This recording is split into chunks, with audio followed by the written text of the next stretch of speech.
자, 리츠 자산운용의 강의. 저희는 글로벌 리츠와 한국 리츠를 투자 대상으로 해서 펀드를 운용하고 있고요.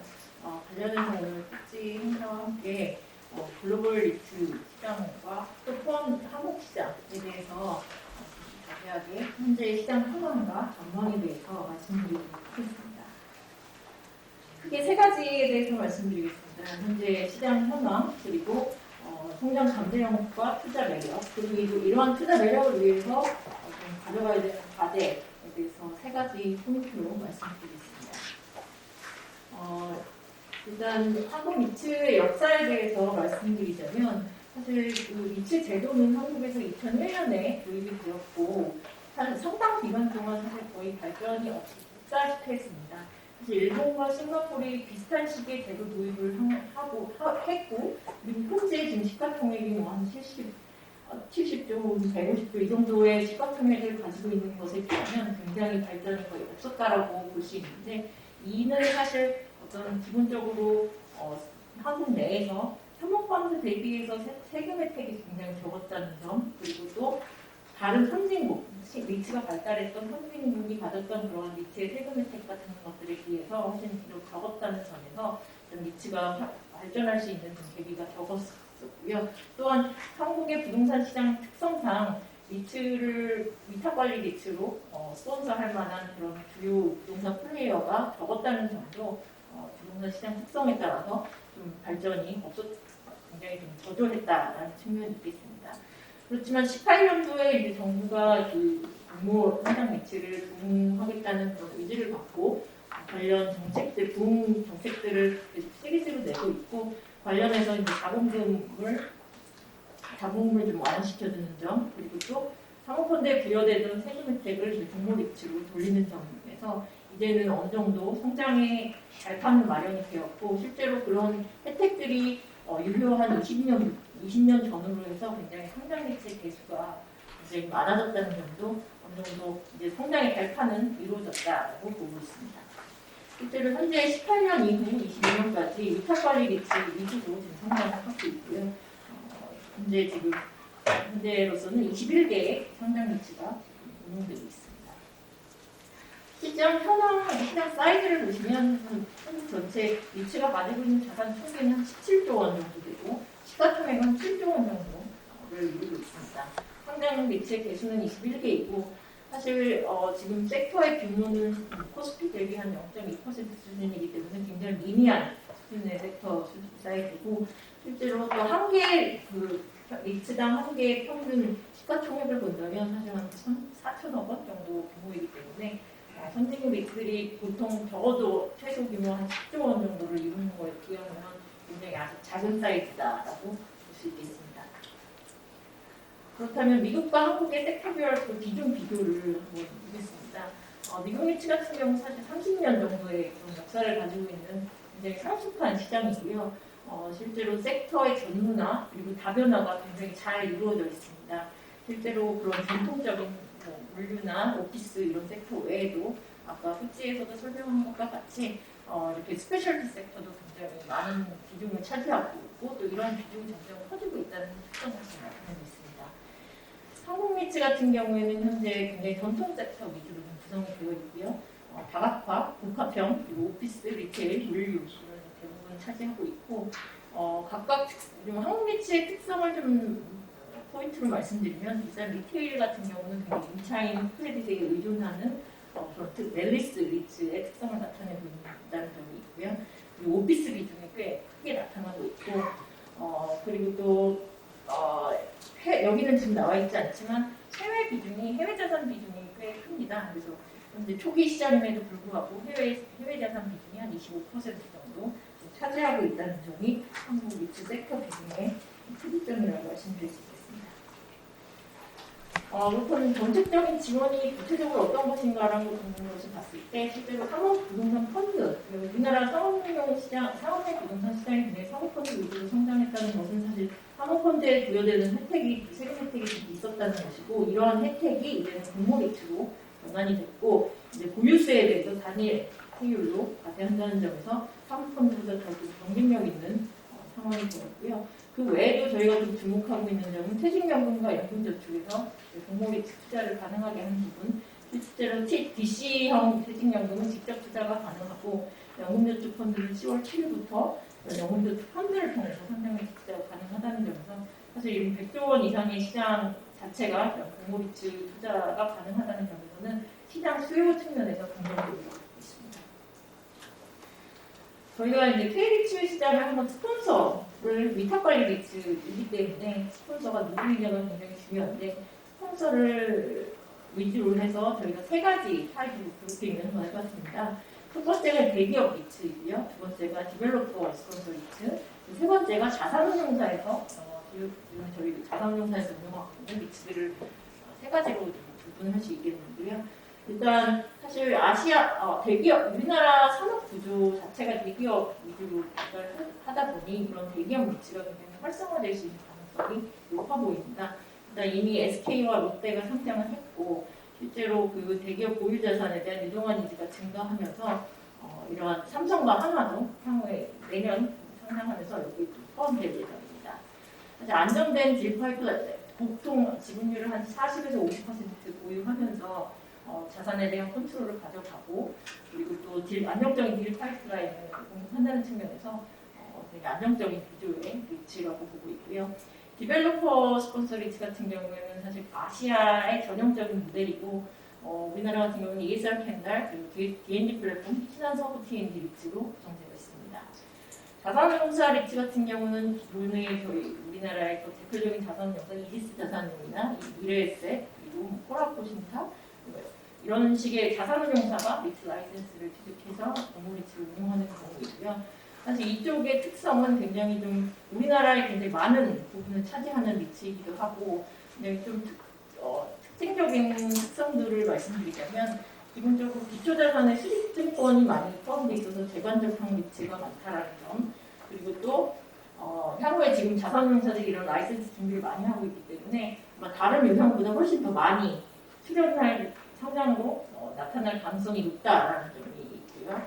그리고 또 지배주주가 좀 지배주주가 어느 정도 굉장히 주주 분산도가 높다라는 점도 특징입니다. 그리고 또 매니저의 역량 혹은 매니저의 색깔이 바로 나타날 수 있는 측면에서도 굉장히 좀 다른 유형과 다른 특성을 좀 보여주고 있습니다. 그래서 우리나라 같은 경우는 대기업 스폰서 리츠 그리고 자산운용사 스폰서 리츠 위주로 성장할 가능성이 높아 보입니다. 현재 그 시장 투자자 구성을 좀 보면 기관 투자자 같은 경우 특히 부동산 기관 투자자 위주로 이렇게 위탁 운용 펀드를 통해서 현재 한 1.5조 원 정도의 그런 그 투자 금액을 형성하고 있고요. 아까 말씀드린 게 시가총액이 7조인데 그중에 1.5조 원이 이 정도 규모를 차지하고 있고 그 외에도 스폰서, 그러니까 일정 지분을 투자하고 있는 매매를 하지 않는 그런 스폰서 지분이 한 1.5조에서 한 2조 원 정도 추정이 됩니다. 그랬을 때 한 3조, 시가총액 7조 중에 3조 이상 되는 부분이 사실 비유도 사실 이런 기관 투자자 같은 경우 바이앤홀드 전략을 주로 추구하기 때문에 매매를 하지 않는 그런 비중으로 구성이 되어 있고 저희가 추정하기로는 개인 투자자가 한 10에서 15% 정도 생각이 됩니다. 그랬을 때 굉장히 유동 비율이 좀 그래서 낮은 거래량을 시가총액도 낮긴 하지만 낮은 그 유동 비율이 낮은 부분에 있어서도 좀 거래량이 적은 특성을 나타내는 이유로 보고 있습니다. 그리고 현재 리츠 지수 같은 경우에 5월에 거래소에서 리츠 지수를 출시를 했고요. 현재 지금 시장에서 ETF 관련된 ETF 상품이 한 3개 출시가 되어 있고 공모펀드도 한 2개 정도 출시가 되어 있어서 사실 이들의 유형이 아직 크진 않지만 향후에 지수 소개와 함께 더 지수를 추종하는 상품들이 더 많이 소개가 될 수 있을 것 같고 이 부분은 수요 진작에는 도움이 많이 될 것으로 생각합니다. 현재 IPO와 유상증자 현황을 말씀드리면 최근에 금리 상승, 급격한 금리 상승으로 이런 계획들이 지연되거나 철회가 되어 있습니다. 그래서 현재 지금 상장 예정인 경우에는 한화리츠와 삼성 FM리츠가 내년 초 정도에 상장을 할 계획을 가지고 있고요. 올해 하반기에 유상증자하는 거는 아마 미래에셋 글로벌 리츠 정도로 예상하고 있습니다. 그렇다면 이제 이게 시장 현황이었고 앞으로 어려운 시장 환경이지만 성장 잠재력과 투자 매력이 어떤 것이 있는지 말씀드리겠습니다. 일단 성장 잠재력 관련해서는 아까 말씀드렸다시피 대기업 위주로의 성장이 굉장히 가능하겠다라고 보고 있고, 사실 실제로 대기업 같은 경우는 그 기본적인 ROE를 높이기 위한 캐피탈 알로케이션 측면에서 자산 유동화 니즈가 점점 커지고 있습니다. 그러한 측면이 SK와 롯데그룹이었고요. 이제는 사실 뭐 그 외에도 많은 대기업들이 좀 준비하고 있는 부분이 있고, 또 저희가 또 기대할 수 있는 부분은 실제로 부동산을 운용하는 오퍼레이터를 보유하는 대기업들, 예를 들어 호텔 오퍼레이터, 시니어케어 오퍼레이터, 데이터 센터 오퍼레이터를 보유하는 경우에도 어떤 자산 유동화를 통해서 리츠 상당히 가능할 것으로 아마도 소개될 것으로 전망하고 있습니다.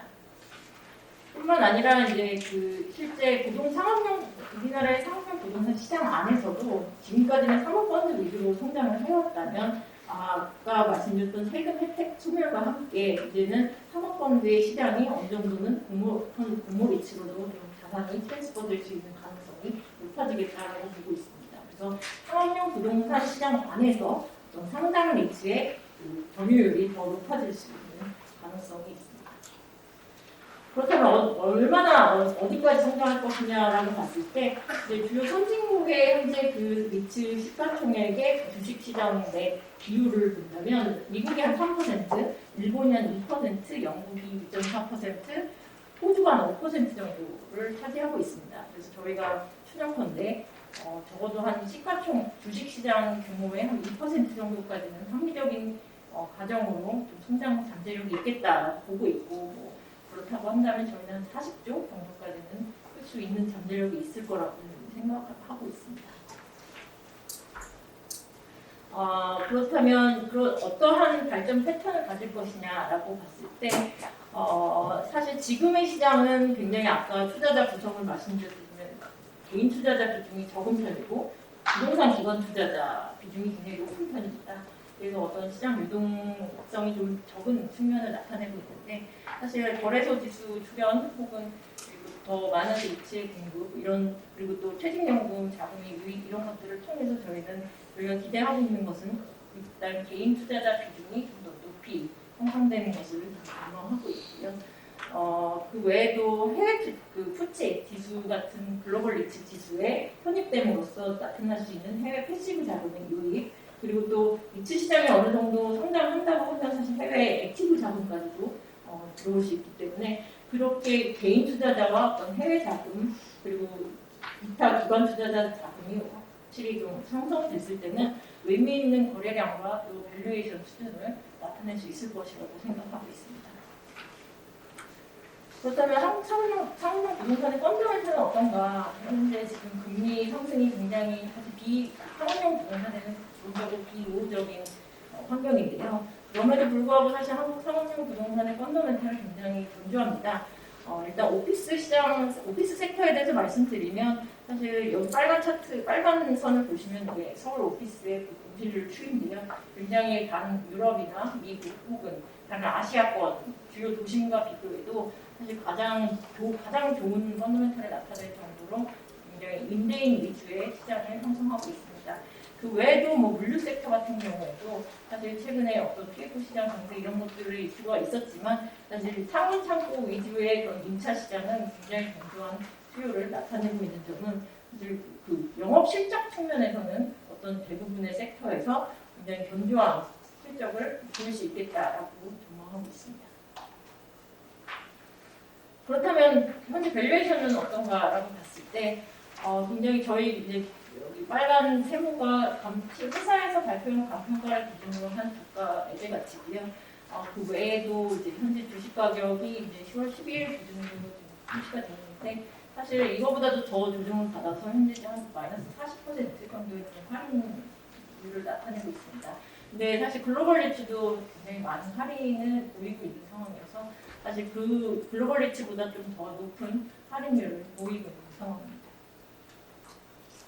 그렇다면은 이러한 지금 부동산 펀더멘털을 가지고 있고 어떤 현재 밸류에이션 수준을 가지고 있는데, 상장 리츠와 그런 부동산은 어떤 관계를 갖고 움직이느냐를 봤을 때, 사실 저희는 부동산의 관점에서 굉장히 상장 리츠를 많이 보는 편이고요. 성장 리츠를 투자할 때 다양한 관점을 가질 수 있습니다. 부동산 관점, 그리고 주식 관점에서 볼 수 있는 측면이 있는데 일단 부동산 관점에서 어떤 이런 캡레이 트리를 봤을 때 실제로 실물 부동산과 성장 리츠의 그런 캡레이 트리는 굉장히 유사하게 흘러간다라고 말씀드릴 수 있습니다. 그리고 또 옆에 오른쪽 차트는 사실 미국 물류 리츠의 그 주당 NAV 가치와 주당 가격인데요.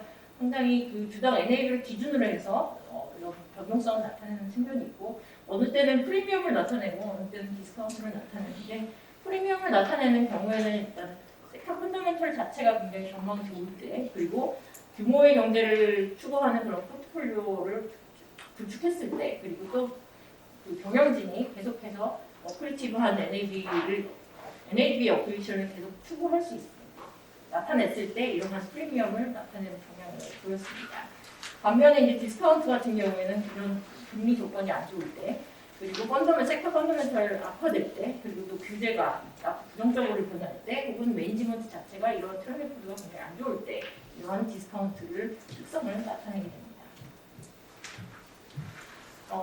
저희는 일단 성장 리츠가 규모가 확대되면서 점점 더 많은 리츠들이 PG 지수, 글로벌 리츠 지수에 편입될 거라고 보고 있고 실제로 캔들스퀘어 리츠가 지수 편입 이후에 주가에 대한 상승 부분이 어느 정도 나타났었고 사실 이게 시장이 좋을 때는 이런 리레이팅 효과가 굉장히 큽니다. 근데 이때는 사실 이미 좀 금리 주가 좀 되면서 사실 이 리레이팅 효과가 작았지만 성장 국면에 따라서 이런 부분은 달라지지만 어찌됐든 어떤 지수 편입이라는 건 수급이 더 다양화될 수 있다는 측면에서는 긍정적이라고 보고 있고 앞으로 더 많은 한국 리츠들이 지수 편입이 예상되기 때문에 이런 부분은 하나의 호재로 예상될 수 있습니다. 그렇다면 이러한 성장 잠재력과 성장 잠재력들을 가지고 있는데 사실 지금의 시장은 좀 그렇게 흘러가지는 않고 있는 상황이고요. 그랬을 때 이제 저희가 투자 매력을 위한 과제를 한번 좀 말씀드리고자 하고 사실 이러한 부분은 제 생각에는 리츠 자체가 해야 되는 과제가 있고 투자자들이 해야 되는 과제가 있고 또 정부에서 해야 되는 과제가 있는 것 같습니다. 근데 오늘은 이제 리츠에 대한 과제에 대해서 좀 중점적으로 말씀드리고자 하고요. 사실 매크로 환경이 안 좋을 때 리츠들이 어떻게 반응해야 되느냐가 사실 제일 중요한 것 같습니다. 그랬을 때 리츠의 경영진이 해야 되는 가장 중요한 사실 리츠의 경영진의 목표가 무엇이냐가 가장 중요할 것이고 그 목표를 위해서 어떤 것들을 해야 되느냐가 중요할 텐데 사실 리츠의 경영진은 주당 NAV를 높이는 것 그리고 배당 성장을 가져가는 것이 가장 큰 목표가 될 것입니다. 그랬을 때 가장 중요한 부분은 포트폴리오 자체를 잘 AM을 하는 것들, 투자 활동을 잘 하는 것들, 그리고 리츠 자체 재무 관리를 잘 하는 것들, 그리고 또 리츠의 캐피탈 알로케이션을 잘 하는 것도 굉장히 중요한 요소가 되고 있습니다. 그래서 사실 부동산 펀드와 성장 리츠를 직접적으로 비교한다면 배당 성향은 부동산 펀드가 더 높지만 그리고 자산 가치 상승이 동일하다고 가정할 때 이러한 캐피탈 알로케이션과 밸런스 관리를 통해서 경영진이 낼 수 있는 밸류 애드의 그런 요소가 있습니다. 이러한 요소를 잘 추구하는 경영진이 더 리츠의 주가를 관리할 수 있고 또 프리미엄을 또 추구할 수 있는 그런 리츠를 마련할 수 있는 부분이 있습니다. 그랬을 때 영국 오피스 리츠의 사례를 하나 가져봤는데요. 브렉시트 이전으로 해서 굉장히 매입 매각을 활발하게 했던 그런 회사입니다. 위쪽으로 이제 매입을 했고 아래쪽에 이제 매각을 한 시티인데요. 실제 아래쪽에 보면 이제 P&L, 프라이스 투 NAV입니다. 주가의 밸류에이션 수준에 따라서 자산 매입 매각을 좀 적절하게 했고요. 목적은 결국에는 주당 NAV를 높이기 위함이고 그리고 또 주당 희석 효과를 유상 증자를 하더라도 희석 효과를 가장 최소화하는 방식 그리고 POCL은 매입보다는 매각을 하는 방식 이런 것들을 적절하게 굉장히 적극적으로 하는 결과에 따르면 실제로 이 오피스 리츠의 프로퍼티 리턴 같은 경우에는 유사한 포트폴리오 지수 그러니까 그 부동산의 지수 대비해서도 상당한 알파를 냈다는 것을 볼 수 있습니다. 이 알파가 결국에는 아까 말씀드린 매니지먼트가 밸류 애드한 부분이라고 말씀드릴 수 있겠습니다. 이런 것들을 잘 하는 리츠들이 결국에는 어려운 시기에도 잘 견딜 수 있고 중장기적으로 동일한 부동산 펀드보다 더 높은 성과를 가져갈 수 있고 이러한 부분이 또 주가를 더 부양시킬 수 있는 측면이 되겠습니다. 통해서 이렇게 주가를 부양할 수 있는 부분은 NAV 성장시킬 수 있는 부분은 기본적으로 리츠 자체가 오퍼레이션 플랫폼을 구축할 때입니다. 그래서 그러한 것들이 굉장히 좀 다양하게 구축될 수 있는 게 개인 창고인데 이게 이제 미국의 사례입니다. 임대료 외에도 다양한 수익원을 개발함으로써 매출 자체를 높이는 방법 그리고 브랜드 B2C 오퍼레이션 플랫폼을 구축하면서 이렇게 브랜드를 구축하는 그러한 측면 그리고 또 이제 개인용 창고 자체의 특성에 따라서 굉장히 그 프래그먼트된 시장이기 때문에 높은 일들에 사서 포트폴리오를 편입시키면서 굉장히 일들을 낮추고 캐뮤니티 자체를 낮춰서 밸류에이드를 할 수 있는 부분 같은 것들이 다각적으로 일어나면서 부동산 자체의 어프리시에이션보다 훨씬 더 높은 NAV의 어프리시에이션을 추구할 수 있다는 점에서 이렇게 오퍼레이션 플랫폼을 통한 NAV 성장도 가능하다라는 측면이 있고 이러한 섹터들이 보통 굉장히 프리미엄을 많이 받는 경우가 많습니다. 그래서 이런 측면에서 이제 리츠의 과제를 말씀드렸고요. 네, 여기까지 이제 저희가 준비를 했고 또 추가적으로 궁금하신 사항은 Q&A 세션에서 말씀 주시면